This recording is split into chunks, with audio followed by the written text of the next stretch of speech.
Eu sou fonoaudióloga e atuo em desenvolvimento infantil há muitos anos. Eu falo que desde a faculdade, porque desde o segundo período eu faço estágio e tudo dentro desse universo infantil.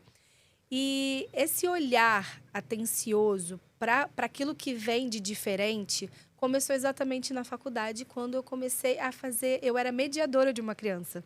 No meu período eu estudava de manhã e à tarde eu mediava uma criança no segundo período da faculdade. E lá eu percebi como é lidar com aquilo que vem diferente do que é esperado. E como o meu olhar, mesmo sendo uma estudante, tinha que ser diferente. O que eu poderia fazer para realmente impactar a vida daquela criança? Que estava num contexto escolar, estava num contexto de que muitas vezes ela não estava bem, não estava incluída.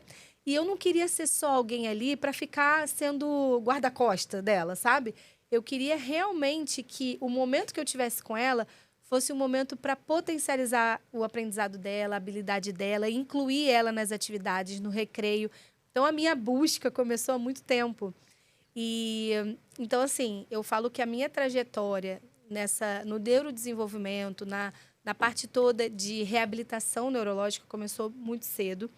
E aí eu fui indo nesse caminho, nunca saí dele. E foi assim que eu fui aprimorando o meu olhar para além da fonoaudiologia. Então, quando eu abri meu primeiro espaço, eu abri como, né, atendendo como fonoaudióloga, mas já querendo trazer equipe, fisioterapeuta, psicólogo, terapeuta ocupacional, porque eu sabia, psicólogo falei, psicopedagogo, porque eu sabia que o meu olhar somente como fonoaudióloga não era suficiente para responder todas as dúvidas que eu tinha. Então, e nem da família. Então, a minha trajetória, né, se deu dentro da fonoaudiologia já com esse olhar transdisciplinar que a gente chama hoje. Que é um olhar assim, olha, o meu conhecimento ele é importante, mas o conhecimento das outras áreas são muito mais... essa junção de saberes... A equipe multidisciplinar, né? O que a gente fala tanto. E a gente vai falar nesse episódio também, né? A importância da equipe multidisciplinar. Sim. E que legal, desde lá atrás você já ter esse olhar, né? Sim, já fazem muitos anos. E até hoje, né? E até hoje. O Instituto Alma, se você quiser falar do Instituto Alma rapidamente. Aí nessa trajetória de clínica, a gente abriu como clínica, com esse nome, Clínica Multidisciplinar. E isso em 2014 para 2015. E quando, na pandemia para mim, assim, foi disruptivo, foi um divisor de águas, porque eu entendi, eu falava aquele discurso pronto, né? Porque a família é muito importante, a família é... Porque, de fato, só que uma coisa é falar e outra coisa é viver. E eu estava acostumada a falar na família, eu sempre validei a família. Nos meus atendimentos, as famílias também podiam estar dentro, não era aquela coisa assim, fica lá fora que não pode entrar. Em alguns momentos, eu confesso que eu cometi esse erro absurdo, que até hoje muitos colegas cometem. Mas, assim, eu sempre tive a família como aliada. Mas foi em 2020, na pandemia, que de um dia para o outro a gente teve que interromper todos os atendimentos por conta da pandemia.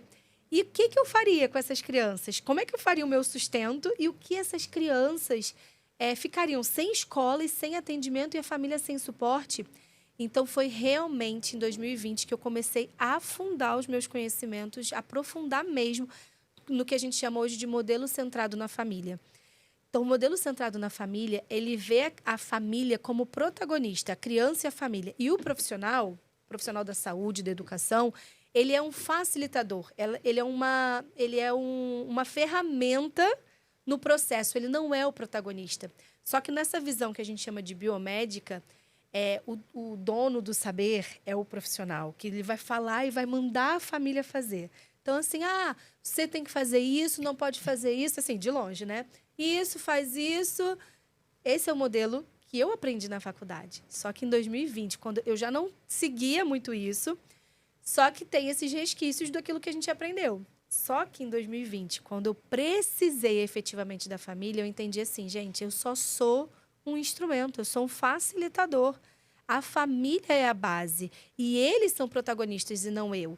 Porque eu tinha que orientar, trazer o contexto daquela família numa pandemia, uma família que todo mundo ficou preso dentro de casa, começou a ver que o filho não falava direito, ou que os comportamentos começaram a ficar ainda mais exacerbados, a família não sabia lidar. E aí foi quando eu falei assim, gente, a gente precisa entender aquele contexto e orientar de acordo com aquela realidade, e a família vai executar. Não tem um terapeuta ali para executar.